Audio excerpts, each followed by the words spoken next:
Yes, guys, welcome to Chasing Green Arrows. It's Monday and we are back. And I'm delighted to say I'm joined by regular co-host Mr. Dean Jones and also loads of familiar names in the chat, Dean. It's good to start the stream already with CH, who's up very early, with Heather, with Aston Villa Bozzy, with FPL Freddie, all there ready and waiting. That is lovely to see, isn't it? That is unreal. CH, how many hours sleep do you get? Do you go to bed extra early when you know we're coming up early? Like, I want to know, like, how you do this. Like, it's inspiring. Thank you for turning up. We appreciate it. Yeah, it's been a good weekend for a Fulham fan. Mate, I've missed 2 home games all season. Fulham 5, Nottingham Forest 0. Fulham 5, West Ham United 0. What do? Do I never go again? Have you given your tickets? Has anyone had your seats for those games? Not for the first one, but for the second one, yeah. The bloke who sits next to me, he was like, "Oh, if you're not going to the next game, so I was sending him a season ticket." So it was used, so that's fine. But I've now got his actually for the Burnley game, which is the next home game. Oh, that could be another 5-0, mate. Imagine playing so well. Completely different team since the international break. The fluidity of them is ridiculous. Iwobi and Pereira unlocked. Like they've just found a way of combining better. And Raul Jimenez has remembered how to score goals. Unbelievable. It's a magic moment for Fulham in this season because we're safe now. We're not going down. Yeah, we're not going down, and you've got those 6 points in the last 2 games, but you've also got a 7th point just from goal difference because that always comes into it. And you look at the bottom 3, and I mean, I've said all along, I think the 3 promoted teams will go back down, and I still believe it'll be the case. But even if one other gets sucked in, it ain't going to be us. I really don't see it happening. A lot of people asking about Fulham assets. I mean, not get too carried away here. The thing is, I couldn't even really I think someone asked the other day, and I think I said Anthony Robinson is someone I would just look to get because he's looking strong and he's always going to be creating. But also, if we keep a clean sheet, he's a good way into that as well. Yeah. So I'll always back Robinson as a decent FPL pick. I said Iwobi, as I say, is looking more and more important to Fulham as we move forward, and they're actually finding a role for him now. So I'd continue to say that. I don't know if I could back Raul Jimenez, man.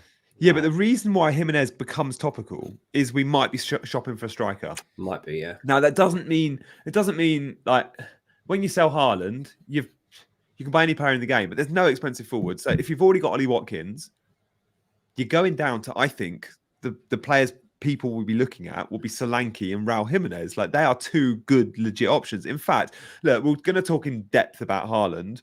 Let's just have a look at the fixtures. So we've got a fixture ticker here for you. Now, what's good about these fixtures are they take us up to just the next 4 game weeks. Now, in 5 game weeks' time, we have game week 21, which is kind of, I think, the 12th of January. And from then, that's when the Asia Cup and AFCON kicks in. So you can forget about Son and Salah from game week 21 onwards for a couple of weeks. So this is until Son and Salah leave the game, pretty much. So when we look at Fulham, let's just go to Fulham because we're there, and then let's also have a look at Bournemouth, and then let's obviously go Man City and any other options. But let's assume we might be looking for a forward. So Fulham's run, I mean, Newcastle away is obviously a tough game, but Burnley at home is a nice game week 18, which is a blank, by the way, for a couple of teams. Bournemouth away is not bad. Like, they're 2 games, we expect goals, right? Yeah. Yeah, I mean, you say Newcastle away is tough. I mean, Newcastle being tested themselves right now. They're on the back of a 4-1. Kieran Trippier suspended for that game against Fulham. So, you know, their squad depth is really being tested. The fixtures at a time when they can't affect it in a transfer window. obviously, like Fulham going away to St James's isn't a fixture that I ever pinned my hopes on in terms of getting anything from. I remember going up there. It was a while back now. That's a long away day, mate. It was. I've only done it once with Fulham, and we went up there. We lost 2 or 3-0. Barely had a shot on goal. I remember going down to the concourse basically at half time for a beer, and I didn't re-emerge till about the 65th minute because it was more fun having a pint than it was watching Fulham from the gods against Newcastle that day. But I do, anything could happen here. Like I'm not going to say we can't go up there and get something because we can. This league makes no sense. Like the results we're getting make no sense, and that's why this game is so hard right now. It's so much. I think right now is down to luck in FPL. It really is. I think anyone celebrating good transfers week by week, you're celebrating good luck a lot of the time. You're not really celebrating good managerial decisions, my personal feeling on it. But yeah, Raul Jimenez, because of the home fixture against Burnley, I think is perhaps a decent pick. What about Solanke then? Because his fixtures are even better. Yeah. And Bournemouth have won 4, drawn 1 in their last 5, I think it is. Prefer that. It's an amazing run. Luton at home, Forest away, Fulham at home, Spurs away. Like if this was ordered in terms of like best fixtures to worst fixtures, Chelsea would be top and Bournemouth would be second. Yeah. Bournemouth have a better run in the next 4 games than pretty much any other team in the league. And Solanke plays 90 every week. He's scoring goals. He will probably be on pens. Bournemouth haven't had a pen this season. He hit the woodwork at the week. He's getting chances as well as scoring his goals. I think Haaland to Solanke, if we think Haaland's going to be out, will actually be the most popular move. Even for those that don't have Ollie Watkins, like myself, I still think Solanke over Watkins this game week. I mean, game week set 18, you're going to want Watkins back in, but I could go Darwin to Watkins, for example, that week. But right here, right now, I look at it and go, Solanke for Luton at home is a nice fixture. It feels like a really good one, doesn't it? It feels like a nice pick. I think I'd be going Solanke personally. Maybe that's because I don't like backing Fulham too heavily when things are going well. But look, we're scoring an insane amount of goals suddenly. 3 goals against Wolves, 3 goals against Liverpool, 5 against Forest, 5 against West Ham. That's insane. Like that is a mad level of scoring. Yeah. And this is not a fluke. Like the team is genuinely playing differently since the international break. Marco Silva has done something that has unlocked this front line. And at home, some of it's down to the fact Tom Kearney's playing, but also Andreas and Iwobi's combination play is also bringing something different out of this team. But I think because of what it's in from Bournemouth and Solanke in particular, I think that's where I would be looking right now. Atasim says, I need to transfer out Haaland and Burmo, Lamptey. I need to get Solanke, Son or Johnson, and Porro or Adoji. Which 2 to get first for a hit? Thanks for the question. I mean, that's a dilemma, I think. Obviously the Haaland one is a general one we've all got. And Burmo on top of that and Lamptey is really adding up. I mean, Son to me feels like a bit of a must-have, to be honest. After the problem is the Asia Cup, like though. The problem is the Asia Cup. You're only bringing Son in for 4 weeks now. Have you missed 4 weeks, mate? It's 4 weeks. It's 4 good weeks. It's 4 really good weeks. No, but I would, if you want, there are other options away from Son. Like if you go Richarlison, if you think he's going to play number 9, 6.6 midfielder, he's not going to get Son points, but he's 50% less in price. Porro and Adoji, we haven't really spoken about. Like they are the most attacking fullbacks in terms of average advanced positions. No team in the Premier League has fullbacks as high as Adoji and Porro. And without James Maddison, Porro not only takes all the set pieces, but Porro actually is asked to fill in as a creative source in open play and therefore pops up in those number 10 positions all the time. I watched Porro against West Ham and it was enough for me to say, and I remember saying this a week ago, it's either James or Porro. I'm going to give him another week to white test scout them. Yeah. And obviously I saw Reece James' injuries, but watching Porro, it's scary as a non-owner and it's so exciting as an owner. Now I'm watching him yesterday. He very easily could have had double digits. He only ended up with 5 points because they conceded late on. A clean sheet wipeout late again keeps happening. And he was on for bonus points too. So Yeah, Porro's an easy buy. And if I was my number one Spurs asset to buy right now, if I didn't own any of them, and that includes Son, would be Porro. But I Yeah. thought Son would probably be at number 2 and maybe a Doji at 3 and Richarlison at 4. But yeah, there's a lot to love about Spurs, and we can see the fixtures are really good for them. Forest away, and Forest have been conceding goals. I mean, not this weekend, only 1 to Wolves, but before that they have. Everton at home's a good fixture. Bournemouth at home's a great fixture in 20. And actually, in game week 18, remember, there's no Haaland in the game in game week 18. Salah plays Arsenal game week 18. So when we look at captaincy, it's going to be Sheffield United, Villa. So it's going to be Ollie Watkins if you own him, or Son if you own him.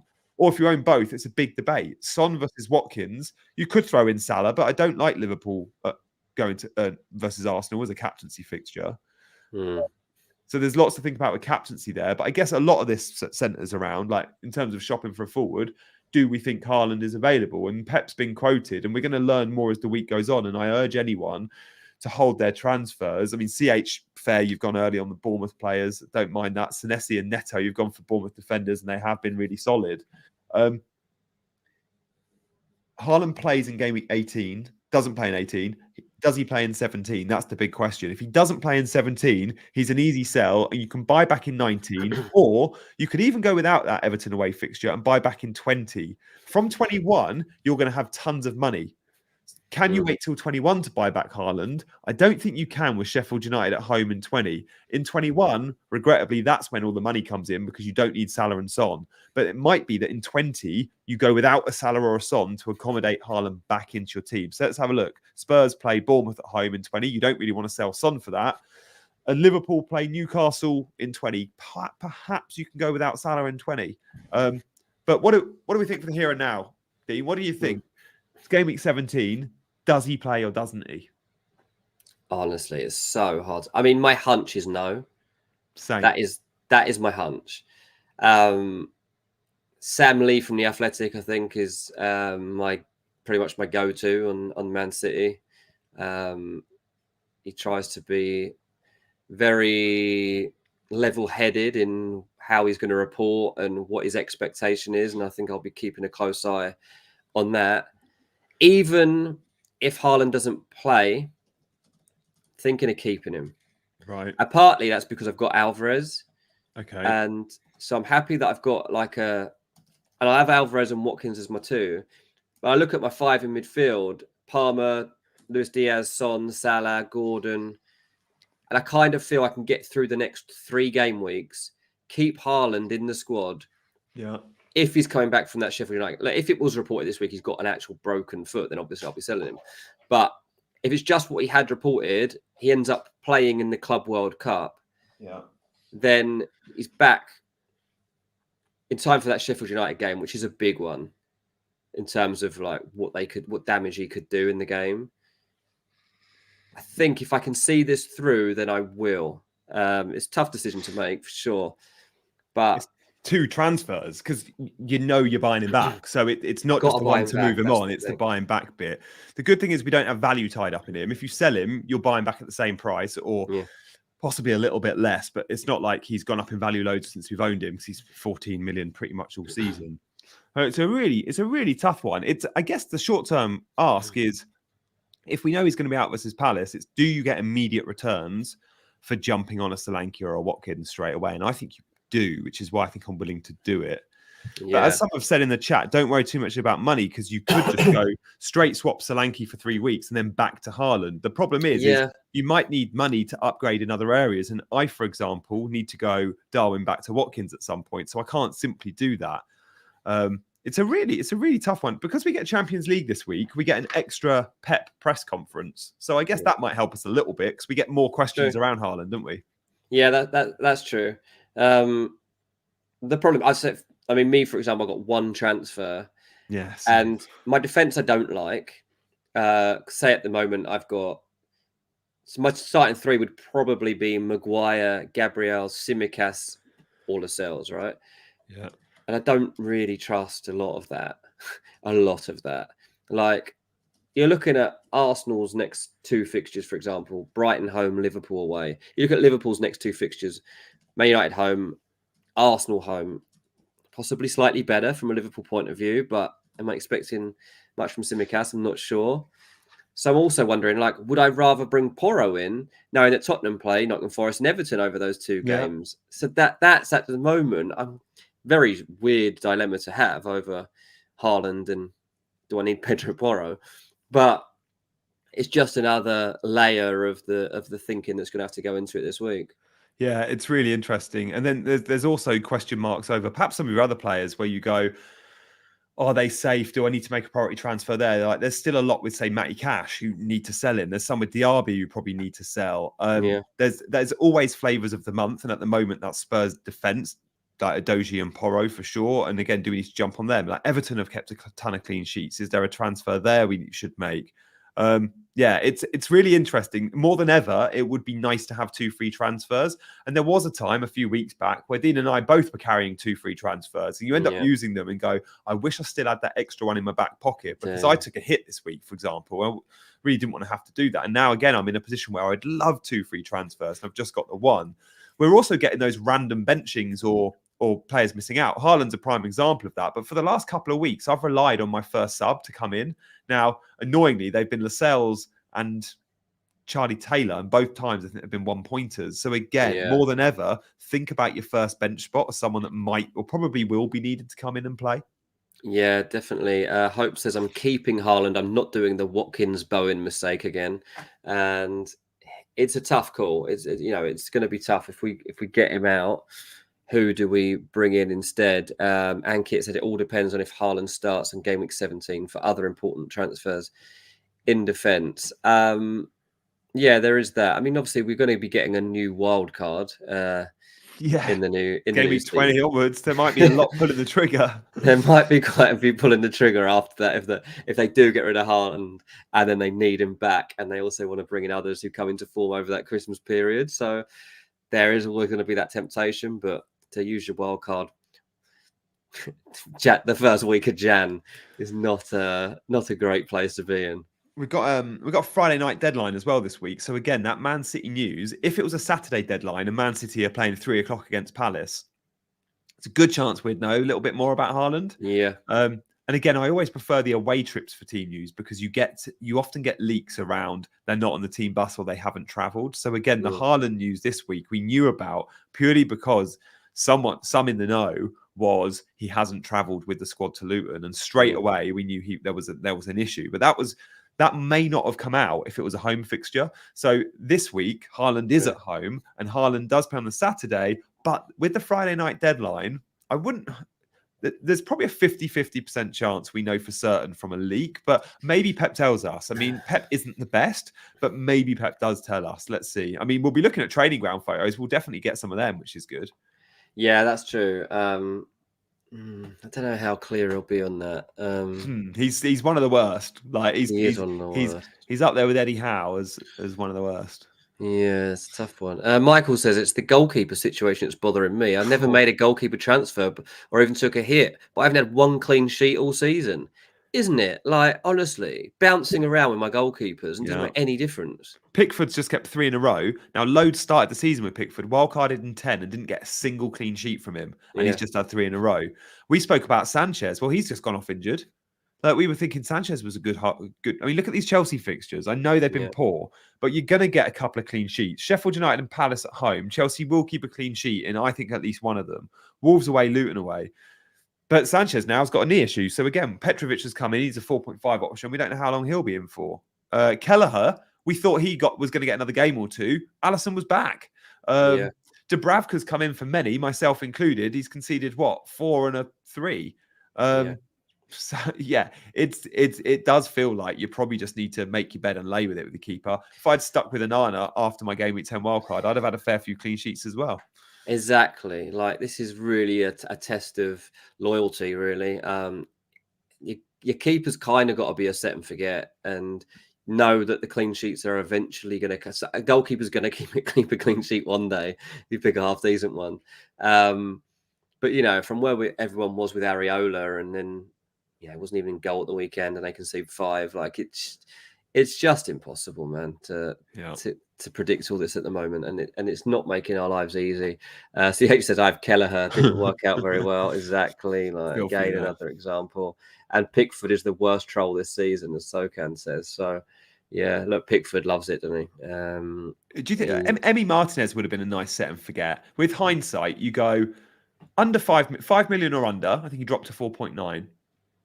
A good team doesn't need to be getting clean sheets in the first few weeks for you to be sure the fact that he will pick them up. So you just pick a good defense with a 5 million keeper and you set and forget them. Emi Martinez just got like 3 bonus points, a clean sheet again at the weekend. Like that sort of pick just makes sense, but we don't. We try and be clever and go, oh, Areola's 4.1 million. I'm going to buy him. Well, West Ham have kept 1 clean sheet all season.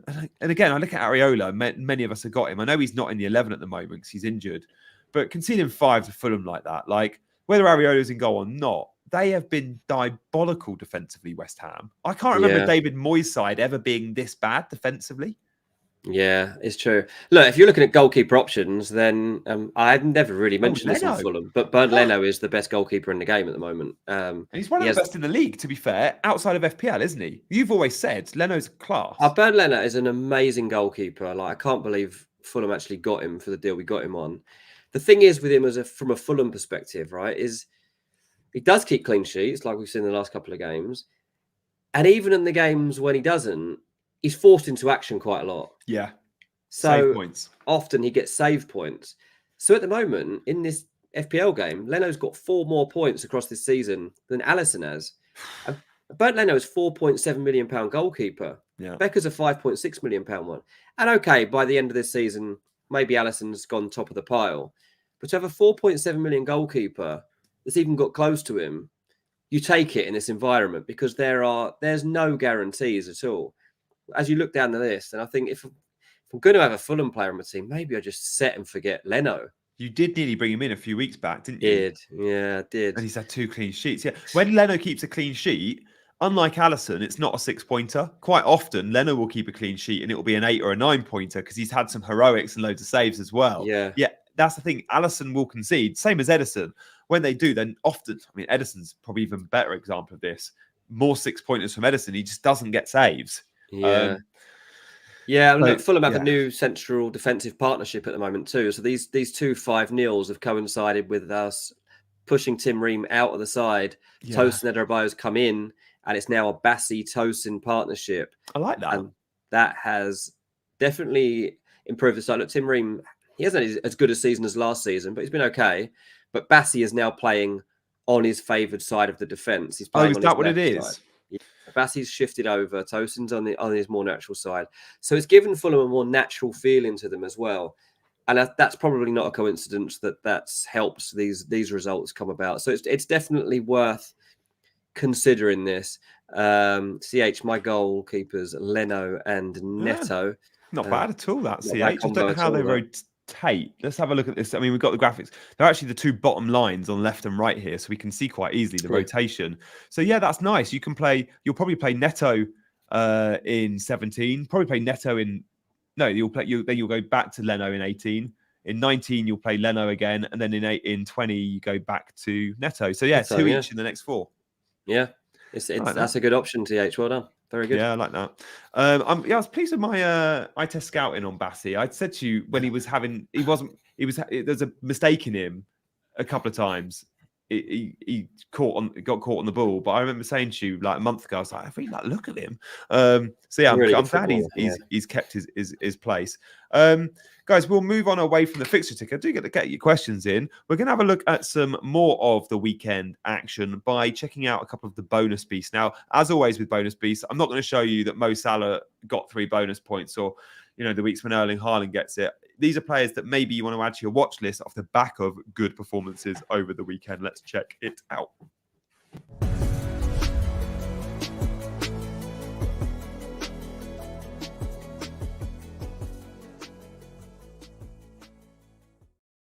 Guys, I hope you're liking and subscribing. If we get to 100 likes by the end of the stream, I'll be absolutely delighted. I think you're going to get prizes. Yeah, come on. I'll even take my hat off if we get to 100 likes. Bonus beasts, Raul Jimenez. We spoke Fulham, and we have spoken Raul Jimenez. But what I found interesting about this was when we look at the attacking returns from that fixture, there's 5 different goal scorers, and I think there's 4 or 5 different assisters. Mm-hmm. Raul Jimenez only gets one attacking return, but because he's a forward and because he does well in all the other metrics of the bonus point system, like he's rarely offside, he doesn't miss big chances, so the minus BPS don't work against him. But he's also really good at linking play, and he gets lots of touches and successful passes. As we can see, his mobility around the pitch at the weekend. This happened at Wolves all the time. Yeah. When he scored in a Wolves game, he got 3 bonus points. When he scores in a Fulham game, he'll get bonus points. So again, like really worth noting when we talk about the BPS, you're competing with your teammates. And that's something that perhaps, and I haven't looked at this in detail, I can almost guarantee Jimenez will be better in the BPS than, say, someone like a Solanke. Again, Solanke's competing with teammates that say Marcus Tavernier, I can never say his surname, who will pick up BPS really well and probably always be ahead of Solanke when he returns, and he got 2 assists at the weekend.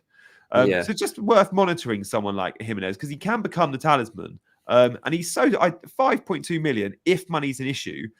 We all have a dead striker spot if you play a 3-5-2. And I've got Mabama at West Ham, loads have got Cameron Archer. If you can find 0.7 million from Archer to Jimenez, boy, is that worth the extra money. Yeah, I mean, like, there's a lot of link-up play he does, and you can see there on the map that he drops in a bit. It will go looking for the ball, and it'll kind of like bring people into play really well. It was something that Mitrovic did that he actually has managed to continue. He hasn't had the same presence, but Fulham are moving away now, finally, from trying to play like we've got Mitrovic, and that again will be something that benefits him in the weeks to come. Yeah, and that Burnley fixture and the Bournemouth fixture aren't too shabby. Let's move away from Jimenez. That was one of 2 that I wanted to show you. And who have we got next up? This was, again, a game on Saturday. And we haven't spoken about him, but Cunha is listed as a striker. He's playing sometimes as the 9, but often as kind of a support striker and sometimes a little bit wider. But 3 bonus points again. And where he picks up the bonus points so well is, again, his extra things outside of goals. He creates chances, but also he dribbles, again, like successful dribbles. 3 attempted, 2 successful. I think you pick up +2 or +3 in the BPS straight away for a dribble. And you'd be surprised. You'd think dribbling is something that, all players dribble in a football game. When you look at how the bonus points select dribbles, very few players are dribblers, or pick up successful dribbles. I don't quite know what determines a successful dribble, how many touches or how many yards you have to cover. But Cunha's a dribbler, and it works for him in the BPS. And we can see his average position. He is number 12.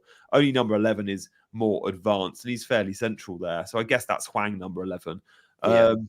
He's useful, isn't he? I didn't realize he was so young, Dean. I looked this morning. I think he's 23, 24. But Great because player, Atletico had paid such a huge amount of money for him a couple of years ago, I assumed he was 27, 28. He also looks a bit older than 24. So I was really surprised. He's 24. And because I was like, he's never scored goals at Leipzig or Atletico. He's never been a goal scorer. But I was like, cut him some slack. He's been 21, 22, 23. So maybe he's yet to find his goal scoring boots in senior men's football. And actually, that could still come. Yeah. Well, I don't trust him to score many goals. But as Ziad says here, in game week 15, I asked you about your thoughts on selling Alvarez to Cunha, and you discouraged me. But I did it anyway, and it's a 7-point difference. No, well done for ignoring us on that. Like, he's got a 9-pointer and a 5-pointer across those 2 games weeks. He's a really good player. In fact, the guy I've told you about before in my other mini league, one of my best mates, who is having an unbelievable season. He's got 1,022 points so far, and he's really punching. His top 2, his front pair partnership for the weekend was Solanke and Cunha.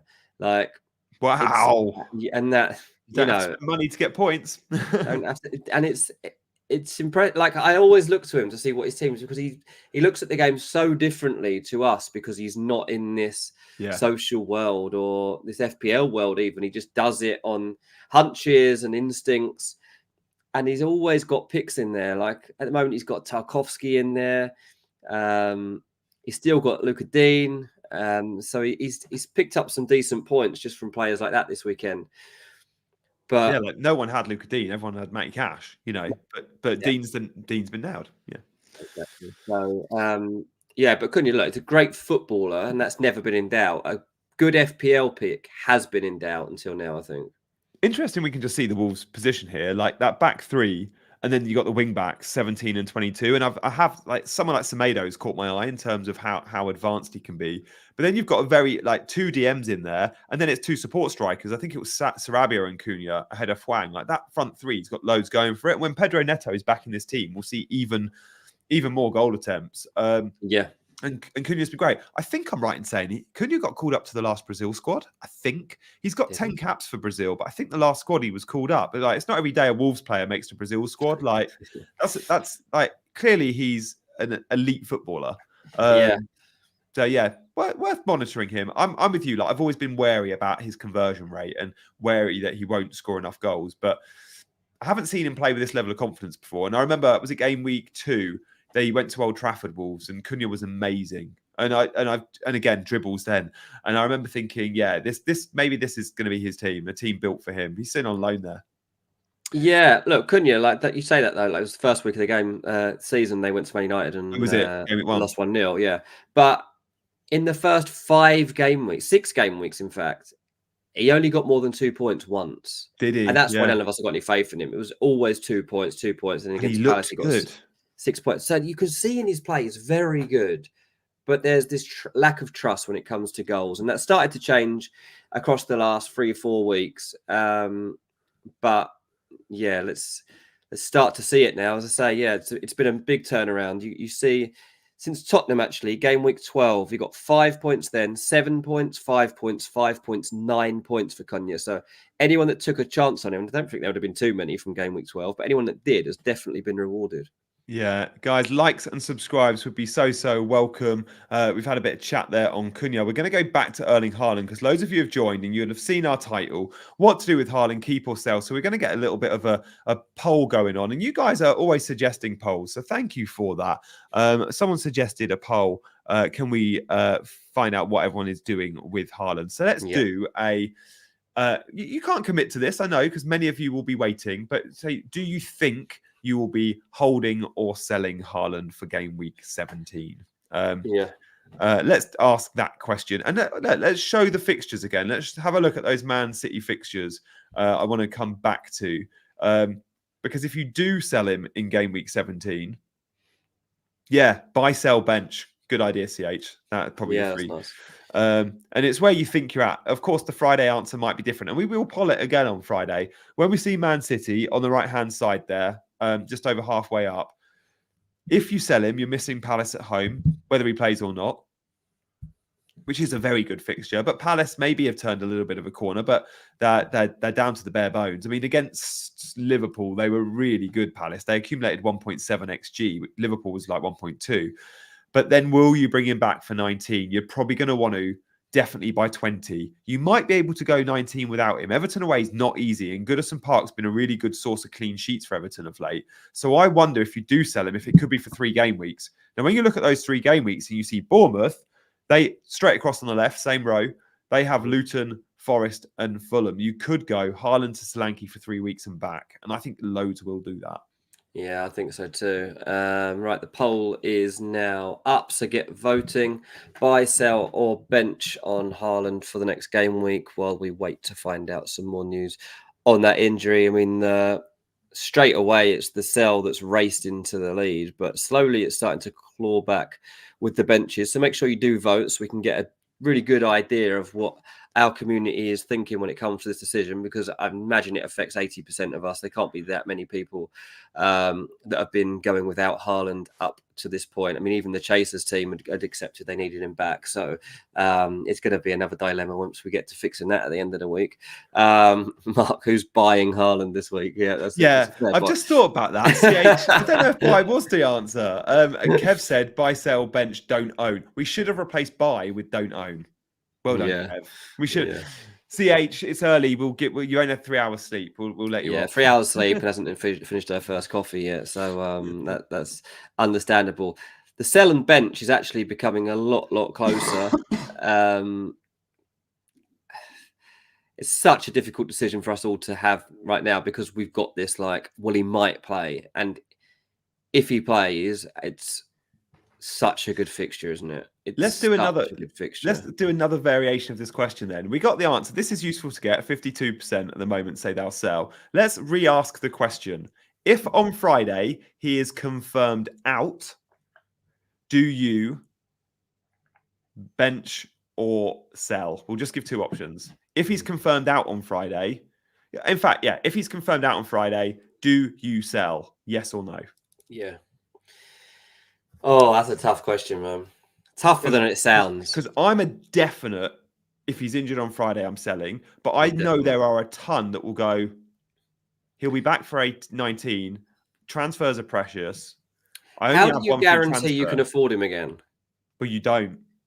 You can't guarantee it because you don't know what's going to come up. That's might go what scares like me. You yeah. might go, I need $1 million now to go Darwin to Watkins. Well, I'm going to use that $1 million. I'm getting from the 8 I've got in the bank, and then I'm not going to be able to buy him back. But you can go around game week 20 and go, I could sell Salah because he's about to go to the. He's about to go to AFCON. I'd have to go without Salah in 20, but he's away from 21 anyway, so I'm going to get the funds out of a Salah. Yeah, it's complicated. It's not straightforward. It's complicated because as soon as he comes back from Club World Cup, this is a better question because I think we will know on. I think we'll know on Friday. I think we'll know too, and I still got a feeling I might keep him. Yeah, that's fair. It's two transfers. It's not one. It's two transfers. Unless everyone is buying him back. Yeah, because I do think there will be a big pressure on them to have him at the Club World Cup. Mm-hmm. Obviously, if he's ruled out of the Club World Cup, I'll sell him because that means that he's probably not going to be playing in the first. He's got to be playing when they come back from that. Yeah, but it doesn't seem severe enough that he's going to be out for like 4 or 5 game weeks at the moment. So unless this is worsened, I just think I'll be tempted to make sure I've got him when he's back, because I know loads of teams are going to mess up their planning and won't have him back. And you just got to hope in that 1 week that you get Haaland and no one else has got him. He does it. He goes big. It's one of the few times you're going to be able to use Haaland as a differential. And look, given my position in this game right now, maybe I need something like that. Like, you probably are less willing to take a gamble because you don't really need to, and you want to keep pace rather than make up scope. I've also got a Man City player in Foden, which means in game week 18, I've already got a player I'm going to have to bench that's not playing. Yeah. I can't afford to have Haaland and Foden sat there as deadwood in 18. Yeah, true. Yeah. You know? Yeah. I don't think, because my squad's not good enough. Like, I can't just put Mabama in my 11 and get points. Yeah. Moyes doesn't like him. Who do you trust as City's best backup to Haaland when it comes to points? I thought Foden, but there's such a spread. Doku when he plays, Bernardo Silva when he's on form. He's always on form when he's on FPL form. Yeah. Alvarez, earlier this season, yes, was smashing it, but it was all from low XG chances. I mean, we need KDB back in this team, really, for that reliable asset in Haaland's absence. And at the moment, the spread of points at Man City away from Haaland, I think, is quite big. I mean, against Luton, Foden was brilliant again. When Foden plays centrally, which he did against Luton, he's often man of the match. Mm. And I think he got man of the match again. I think he's had man of the match 3-4 times when he's played central attacking mid this season. But he didn't get the FPL points. And again, that's a common theme with Foden. And there's a new problem that you just throw up there about De Bruyne. What if De Bruyne does figure at a Club World Cup? He's named in the squad. Yeah. What if he plays? What if he then comes in and does well? Yeah. What if we get to game week 20 and we're looking at that that Man City fixture against Crystal Palace, and there's potential for De Bruyne. Sorry, what am I talking about? They play Sheffield United, so I'm completely lost on this chart that's in front of us that's actually swaying me. So Man City come back, game week 20. You're looking at that Sheffield United fixture thinking, right, I've got to get Haaland back in for that week. But De Bruyne's actually in form. Yeah. It's hypothetical right now, but it's not completely unreasonable that you could be in that situation and then be in a dilemma. Bozzy says KDB is the Reece James of City. He's never fit. And I understand that. It's not that bad. But he's not that bad. And they've obviously been waiting and waiting so that they're not going to risk him when he's back. But the second half of the season, having KDB back, knowing that he hits form in second half of the season, he is the difference maker. And they're chasing down a title now. Like, they've got room to make up. They've got to play their strongest team. Yeah, he could be unbelievable. Yeah, and when he is, I think we'll go. We need to accommodate both because KDB in the team doing well probably means he's getting tons of assists. If he's getting tons of assists, it's probably for Haaland goals. And Oh my God. the two of them, I mean, Man City have been a bit off it, but they haven't had their two best players playing on the pitch together. And when they do, we're going to see a brilliant run. And when we see that run, it's going to be FPL gold. And Man City haven't quite had a title race like this that I can remember under Pep. But there's always been that one rival. It was Liverpool, then it was Arsenal. Well, now it's not just a two-horse race. And look, I don't want to get too excited about Aston Villa, but there are teams like Villa that will keep picking up points. And yeah, we think now they'll kind of dip off in March or whenever. But for the time being, Pep knows it's not just one competitor. And he needs to start picking up more points because he's been dropping points. And that's unlike Pep in December. City usually in December, it's when they come into their own. It's when they just go 3 points, 3 points, 3 points. But they're missing something. And that's why if Haaland has a chance of playing against Palace, I think he will. But at the same time, of course, Pep won't want to risk him. And at home, Man City do tend to steamroll teams in the lower half of the table. He could look at that fixture and go, I don't need Haaland in this fixture. I don't need to rush him back. What do you think with the actual injury itself, Dean? A player like Haaland, who's really fit and been playing 90 minutes week in, week out, he's been out, say, 8-9 days with an injury. How many days does he need to train before he can start a game like Crystal Palace? For example, if he's not in training on Thursday, but train the Friday session, the run through before the Saturday game, is that enough? Fine. Of course it is, yeah. Like Haaland, because it's Haaland and he's fit. This isn't a player that's fit. He's like as fit as you can be. Like Yeah. as a specimen, you look at him, like he'll be training all the other things he can in the meantime. He'll be maintaining this level. Like the thing with Haaland that is mad, really, that he only really stopped growing probably a year ago. So his body's only just actually formed as it's going to be. And now he's like got to completely understand like what he's got in his toolbox for the rest of his career, what he's got to manage. This, you're going to have like parts of your body that can't withstand your style of play. So for a lot of players, that might be hamstrings, it might be groin, it might be for him that there's a different type of injury that he's going to have to manage. He's a huge person, right? And depends where exactly the stress is that he's got to manage, because if that's taking too much force, you don't want it to become a recurring thing or to get any worse. And I'm pretty confident that from the way that they're talking about it, it's just a case of managing it. Yeah. Not that this is a serious problem. Yeah. Otherwise, they'd be talking surgery, wouldn't they? I think so. Yeah. I don't think they would mess about with it at all, because they can't, like, knowing what's coming up, that they just can't. And let's face it, they probably thought that they could get through the Luton game. If you're ever going to be able to rest Haaland, you probably thought Luton was a good spot to do that. And Luton have done well, and they've made it hard. But Man City equally played very well, actually. I thought they put in a good performance. Yeah, and look, the season before Haaland, they had no number 9. Like, Foden filled the void a lot. They had Alvarez and Haaland come the same summer. Aguero was injured a ton, remember?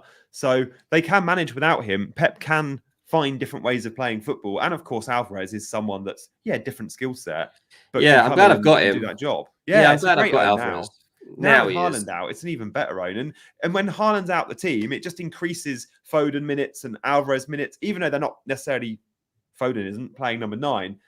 In terms of attacking spots, it's like, we need to make sure those two are on the team. Well, 71% of you have said if he's confirmed out on Friday, you think you'll sell him. That's really interesting. So around 7 in 10 managers. Guys, we're going to move on and have a look at our teams. We're going to show you the Chaser team. Let's see how we got on and give a little bit of insight as to our future plans. Please do hit that like button. And of course, if you're new around here, subscribe to Chasing Green Arrows.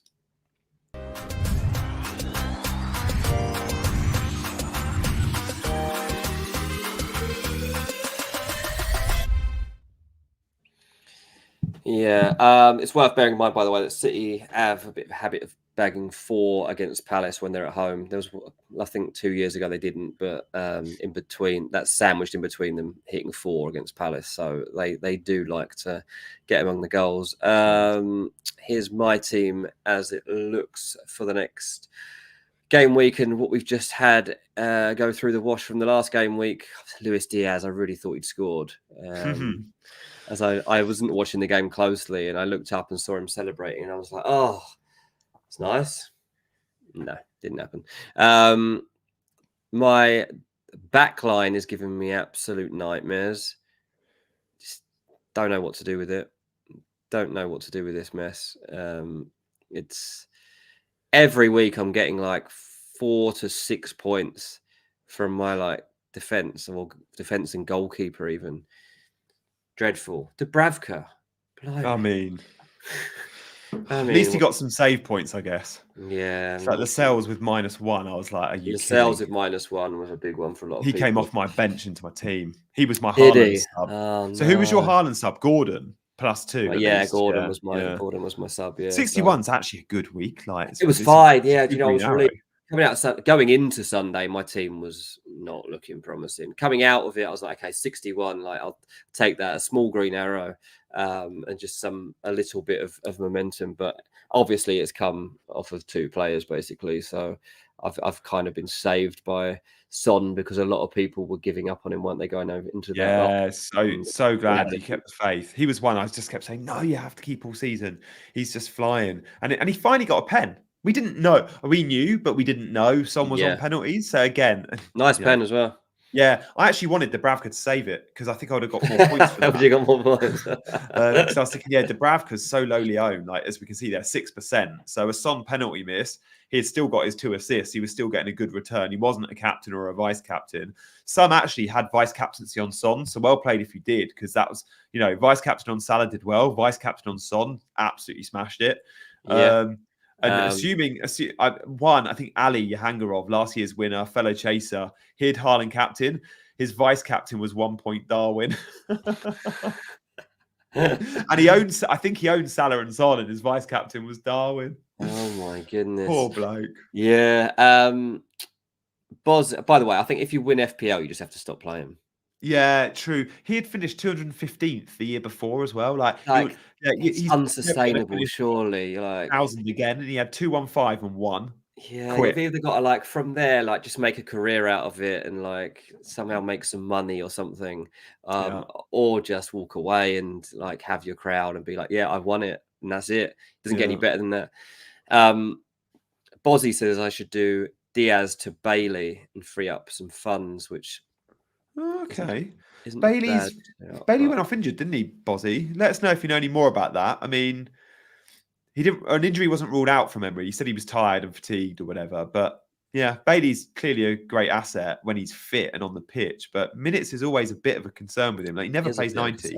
I don't really like him as a person, which holds me back as well, because he's been so stroppy in the past. Never really endeared to. Oh yeah, he's had plenty of tantrums throughout his career. If not him and his agent, absolutely. Is his agent his brother or dad or something? He's definitely got a family connection in the camp, isn't he? Yeah.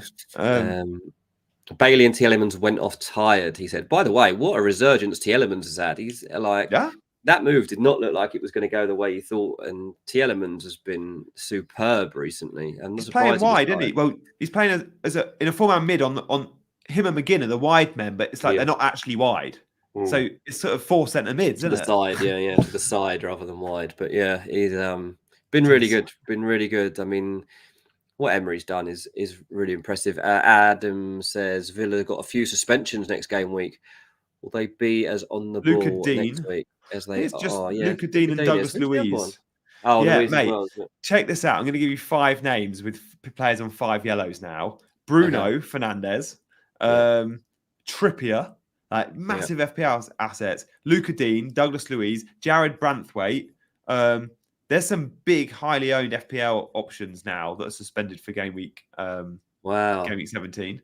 Wow. So we're going to see a lot of that for the next couple of weeks. It's wiped at 19. So you've got a couple more weeks till it's wiped. But those on 4 yellows are on a tightrope. Like Raheem Sterling, for example, is another one. He's on 4 yellows. It's not on the 5th yet. Okay. But yeah, worth monitoring. So now Moreno comes in for Villa. Yeah, Moreno was first choice before he got injured. It's okay, if Moreno does well in game week 17, Luca Dean and your mate with the team might have to sell him. He might lose. Yeah, 100%. Palmer's on 4 yellows as well, by the way. But Is he? I'm hoping he can because he was on 3 and he got a yellow at the weekend. That's why he's on the 1 point there. He was really good against Everton, by the way. If you're interested in Chelsea players, Palmer is the only one to buy at the moment. He's still looking sharp. Mate, what has gone on with Chelsea? I can't. I mean, I love it, but it's ridiculous. Absolutely ridiculous that these last 2 performances can be that pathetic. Like, talk about a lack of leaders as well on the pitch. Like, it's like when Chelsea concede 1, you're dead and buried. You ain't coming back from that. Just such an identifiable problem from the way that they went about their business, signing all these players under 25. It's like, okay, but who's leading? Where is the leadership coming from? Where's the seniority? Where's the experience? You cannot survive in the Premier League without that. And I think it was naive or silly or something to think that they could get away with it. I've said it all along. Mate, that's why someone like Gallagher, like Conor Gallagher's been good for Chelsea this season. And the only reason he was probably not sold in the summer was Poch went, I need someone on the pitch that can lead. And look, Conor Gallagher's a kid who's probably at the time played 50 Premier League games, and he was asked to be like one of the leaders in the team. Yeah. And Thiago Silva's not going to be at Chelsea next year, and he's the only one. And again, wasn't playing at the weekend; he was rested. But yeah, I mean, it's bad. It's really bad. Right, let's look at your team, Mark. Come on, then. Let's have a quick look. We've got a few minutes left. How many points did you end up on? Did you less than you? I had 60, but I took a -4. So actually, right. I was 5 points down from you, 6 points down from you. Pedro Porro was nice. Clean sheet wipeout for Spurs. Pointless goal scored from Newcastle. It's like that's so annoying, isn't it?